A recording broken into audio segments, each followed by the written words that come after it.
Hey, welcome to today's teen cooking show where we're doing super simple recipes. Today we are making homemade macaroni and cheese, which really isn't that many more steps than from the box. So if you really want some macaroni and cheese but you don't have a nice box of Kraft or whatever brand you get, this is a super simple stand-in and you can add your own flavors too. So today we're going to need a little bit of extra cookware. We're using the stove. So we'll need a pot to boil your pasta, some sort of sauce saute pan to make your cheese sauce, a bowl to mix up your milk and flour to start with, and then we will also need some milk. I have 2%. If you have skim, you have whole, all of it's fine. Some flour, cheese, clearly. I just use shredded. You can shred your own, cut your own, make it work. And then salt and pepper to taste. And if you listened to my entire thesis on chili lime in our last episode, I'm also going to be using chili lime spice. You don't have to. That's kind of what's fun about homemade is once you find some flavors you like, you can add your own spices. To start your macaroni and cheese, very first thing you're going to do is put a pot of water on the stove and turn on the heat, set it to boil, throw in a little bit of salt. You can follow the directions on whatever pasta you're using. Usually it will say approximately how much water to use. I, more often than not, just fill up the pot, especially for pasta, because you're just going to drain the water out. So I filled it up, have the water working on boiling. Now I'm going to put together the cheese sauce. So for this particular cheese sauce, first I'm going to mix it in a bowl together. And this one, I use a little bit of milk, a little bit of flour, mix it up. And then once it's on the stove, throw in your cheese. So I have a measuring cup for my milk. So I'm going to use about 1 cup 3/4 milk. The milk in the bowl.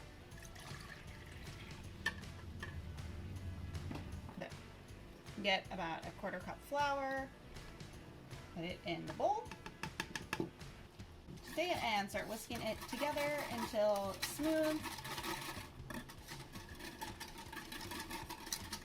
this point, I'll add a little bit of my spices. So this is all just to taste. So a little bit of pepper.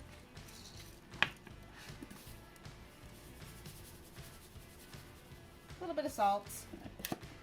And if you watched the last video, you heard me go on about chili lime. I'm going to throw in a little bit of chili lime as well. Mix all that up. And then I'm going to turn my burner on for my pan. And then I'm going to pour the sauce into the pan. You can use a saucepan, whatever works. And while I'm doing that, once the water is boiling, you'll take your pasta, put it in the boiling water. Carefully, not to splash yourself. Now your pasta is boiling, and what we're going to do is basically just heat this sauce until we get it to boiling. Once it's boiling, you will stir it for 2 minutes more or so, and then add the cheese.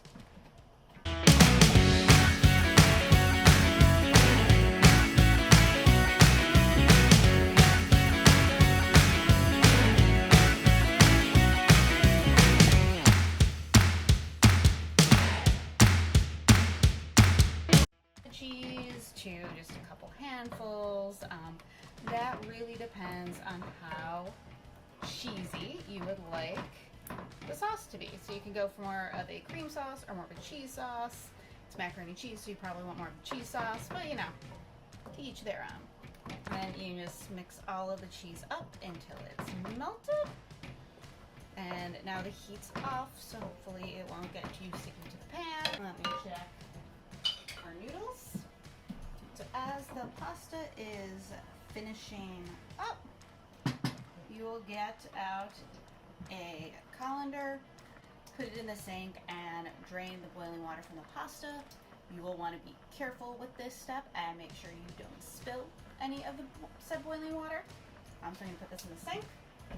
Also, I tend to use oven mitts because the handles of the pot have gotten really hot as the stove has been on.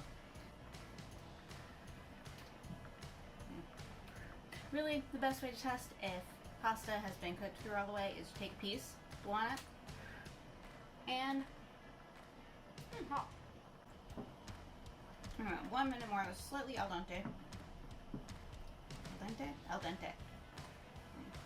Also, just to note, while this one is fairly simple and a lot of it is hurry up and wait, it does take a little bit longer than this video is. The pasta itself takes like 9 to 12 minutes, depending on how soft you want it. So a lot of that stuff I just cut out so you weren't just sitting around watching water boil. Turn off my burner while I do that. My oven mitts.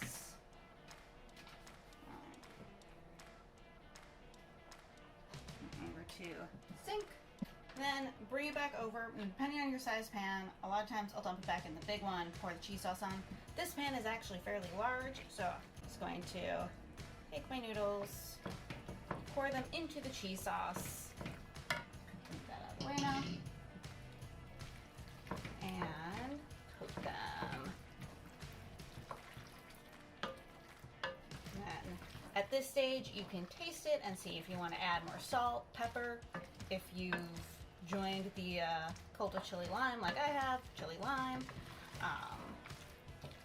See where it is, see what other spices you want to add, and then just plate it. And there is your macaroni and cheese. Homemade and not that many more steps than from a box. Alright, so there we have our homemade macaroni and cheese. It clearly makes a lot, so you can either make this one for your whole family, or you can put it in Tupperware and it stays good for about a week or so. So have it for leftovers, lunch, dinner, and you don't have to think about meals for a couple days. If you have any suggestions, if you try anything that works great, if you discovered you also love chili lime, let us know, and we will see you next time.